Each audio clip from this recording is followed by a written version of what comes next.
গল্পের শুরুতেই আমরা মনোহর নামের একজন লোককে দেখি। মনোহর আর তার দাদা তাদের পুরো ফ্যামিলিকে নিয়ে একটা নতুন বিল্ডিং এ 13th ফ্লোরে একটা অ্যাপার্টমেন্ট নিয়েছিল। আর এটা তাদের জীবনের সব থেকে বড় স্বপ্ন ছিল। আর এই অ্যাপার্টমেন্ট কেনার জন্য 20 বছর ধরে মনোহর আর তার দাদাকে লোন শোধ করতে হবে। তাদের একটা বড় পরিবার, মনোহর, মনোহরের স্ত্রী, মনোহরের দাদা, তার স্ত্রী এবং তাদের দুটি সন্তান, মনোহরের মা এবং তার ছোট বোন। আর তাদের পরিবার ভীষণই হাসি খুশি আর তারা একসঙ্গে খুব ভালো ছিল। কিন্তু এই নতুন বাড়িতে আসার পর থেকে তাদের সাথে কিছু অদ্ভুত অদ্ভুত ঘটনা ঘটে। যেমন রোজ সকালে দুধ কেটে যায়। তারা এই বাড়িতে আসার পর এখনো পর্যন্ত ঠাকুর ঘর ঠিকঠাক বানানো হয়নি আর ওদের বাড়িতে ঠাকুর পুজো হচ্ছিল না। অন্যদিকে মনোহরের বাড়িতে তার ফোনে ফটো ক্লিক করলে ফটো ভীষণই বাজে হচ্ছিল। এমনকি এই বিল্ডিং এর লিফটও মনোহরের জন্য কাজ করতো না। আর এই সবকিছু দেখে মনোহর ভীষণই ফ্রাস্ট্রেটেড হয়ে যায়। যাই হোক, তবুও সেই জিনিসগুলোকে ইগনোর করার চেষ্টা করে। অন্যদিকে আমরা দেখি যে এই বাড়িতে আসার পর মনোহরের বাড়ির মহিলারা একটা নতুন সিরিয়াল দেখা শুরু করে। আর এই সিরিয়ালটা রোজ দুপুর 1টার সময় হতো। আর সিরিয়ালটার নাম ছিল সব খৈরিয়ত। আর এই সিরিয়ালের পরিবারটাও পুরো মনোহরদের পরিবারের মতো। আর তারাও তাদের একটা নতুন বাড়িতে শিফট করেছিল।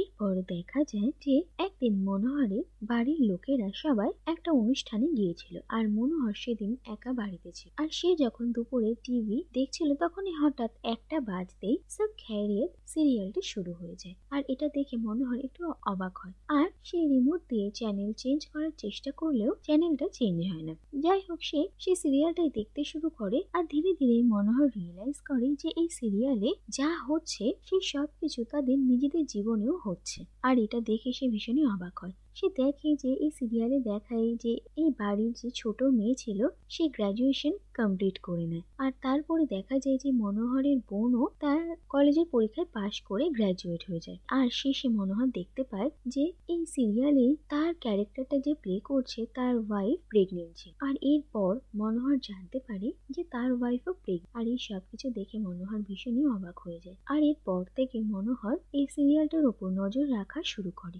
আর একদিন একটা এপিসোডে দেখানো হয় যে সে প্রেগনেন্ট মহিলাটা সিঁড়ি থেকে পড়ে যায় আর তার মিসক্যারেজ হয়ে যায়। আর এটা দেখার সঙ্গে সঙ্গেই দেখা যায় যে কিচেনে কাজ করতে গিয়ে একটা অ্যাক্সিডেন্টে মনোহরের স্ত্রী খুব চোট লাগে আর তারপর তাকে হসপিটালে নিয়ে যাওয়া হয়। আর ডক্টররা জানায় যে তার মিসক্যারেজ হয়ে গেছে। আর এই কথাটা জানতে পেরে পুরো পরিবার ভীষণই দুঃখ পায়। অন্যদিকে মনোহর ভীষণই চিন্তায় পড়ে। সে এইসব কথা কাউকে বলতে পারছিল না। আর এরপর দেখা যায় যে চ্যানেলে এই সিরিয়ালটা চলতো, মনোহর একদিন সেই চ্যানেলে স্টুডিওতে যায় আর সেখানে গিয়ে সে জানতে পারে যে এই চ্যানেলে রোজ দুপুর 1টার সময় সব খৈরিয়ত নামের একটা রিয়েলিটি শো চলে। সেটা মনোহরের বাড়িতে চলা সিরিয়ালের থেকে সম্পূর্ণ আলাদা। আর এটা দেখতে পেয়ে মনোহর ভীষণই তাজ্জব হয়ে যায় যে এই সিরিয়ালটা একমাত্র তার বাড়িতেই প্রত্যেকদিন দুপুর 1টার সময় হয়। আর এরপর শেষে মনোহর তার এক পুলিশ ফ্রেন্ডকে সব কথা জানায়, কিন্তু সে মনোহরের কোনো কথাই বিশ্বাস করে না।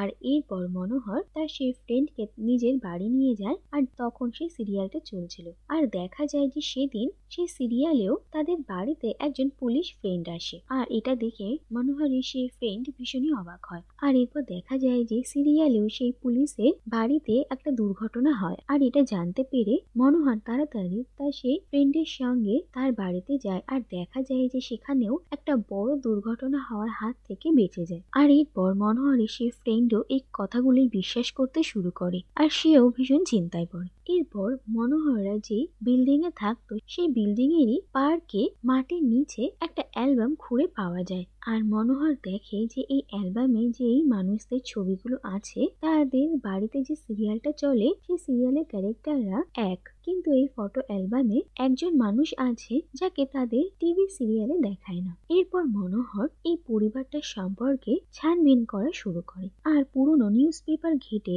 দেখা যায় যে 1970-এর দশকে মনোহররা যে বিল্ডিং এ থাকে সেই অ্যাড্রেসে একটা বাড়ি ছিল। আর এই বাড়িতে এই পুরো পরিবারটা থাকতো। আর এই পরিবারের যে ছোট মেয়ে ছিল সে টিভিতে নিউজ অ্যাঙ্কারে জব করত।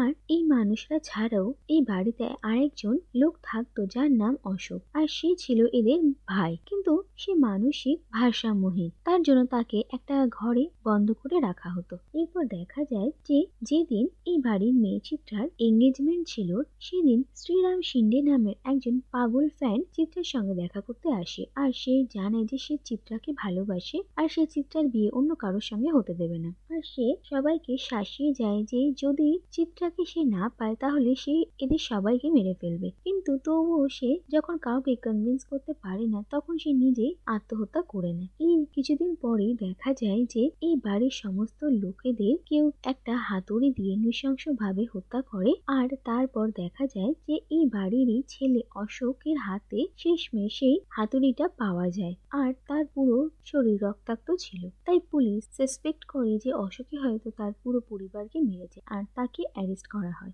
আর অশোককে মেন্টাল অ্যাসাইলামে ভর্তি করা হয়। আর এই কেসটা যেই পুলিশ অফিসার ইনভেস্টিগেট করছিলেন কিছুদিন পর তিনিও এই বাড়িতে এসেই সুইসাইড করে নেন। এরপর মনোহর আর তার ফ্রেন্ড অশোকের সঙ্গে দেখা করার জন্য মেন্টাল অ্যাসাইলামে যায়, কিন্তু সেখানে গিয়ে তারা দেখে যে অশোকের অবস্থা ভীষণই খারাপ। আর এরপর মনোহর চিত্রার সঙ্গে যে লোকটার বিয়ে হওয়ার কথা ছিল তার সঙ্গে গিয়ে দেখা করে। তিনি একজন উকিল আর অশোকের কেসটা তিনি লড়ছিলেন আর তিনি মনোহরদেরকে জানান যে তার বিশ্বাসই হয় না যে অশোক তার পরিবারকে খুন করতে পারে, কারণ সে তার পরিবারকে ভীষণই ভালোবাসতো আর তার গায়ে রক্ত এই জন্য লেগেছিল কারণ সে তার পরিবারকে মৃত অবস্থায় দেখে তাদের কাছে গিয়েছিল আর তাদেরকে সাহায্য করার চেষ্টা করছিল। এরপর একদিন রাতে মনোহর একটা দুঃস্বপ্ন দেখে যে একজন কিলার তার বাড়িতে এসেছে আর তার পুরো পরিবারকে মেরে ফেলছে। আর এরপর ঘুম ভাঙার পর মনোহর যখন তাদের ড্রয়িং রুমে যায় তখন সে দেখে যে রাতে টিভি অন হয়ে যায় আর তার পরিবারকে যে লোকটা খুন করেছে তার চেহারা দেখানো হয় আর তারপর মনোহরের চেহারা সেখানে দেখা যায়। আর এটা দেখে মনোহর ভীষণই ভয় পেয়ে যায় যে সে নিজের পরিবারকে হত্যা করবে।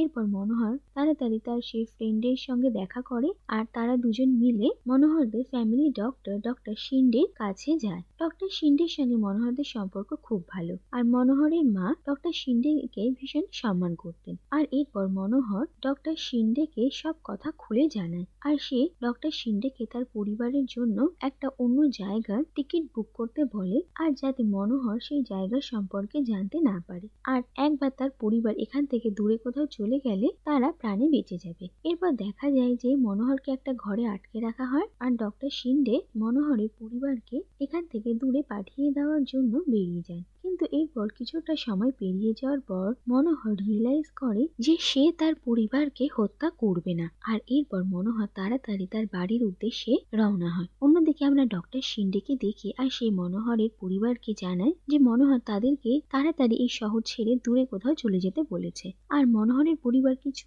বুঝে উঠতে পারে না। অন্যদিকে ডক্টর শিন্ডে এই বাড়িতে আসার পরই হঠাৎ টিভি অন হয়ে যায় আর সেখানে চিত্রাকে দেখা যায় আর চিত্রা ডক্টর শিন্ডেকে তাদের হত্যাকারী বলে জানায়। আর এই সবকিছু দেখে ডক্টর শিন্ডে ভীষণই ভয় পেয়ে যায় আর মনোহরের পুরো পরিবারের লোকেদের মুখে সে চিত্রার পরিবারের লোকেদেরকে দেখতে পায়। আসলে ডক্টর শিন্ডে ছিলেন শ্রীরামের দাদা আর শ্রীরাম আত্মহত্যা করার আগে একটা চিঠি লিখে রেখে যায় আর সেই চিঠি পড়েই ডক্টর শিন্ডে জানতে পারেন যে তার ভাইয়ের মৃত্যুর আসল কারণ হচ্ছে চিত্রা আর তার পরিবার আর তিনি তাই চিত্রার পরিবারের থেকে তার ভাইয়ের মৃত্যুর প্রতিশোধ নিতে চেয়েছিলেন আর তারপর তিনি চিত্রা আর তার পরিবারকে নৃশংসভাবে হত্যা করেন।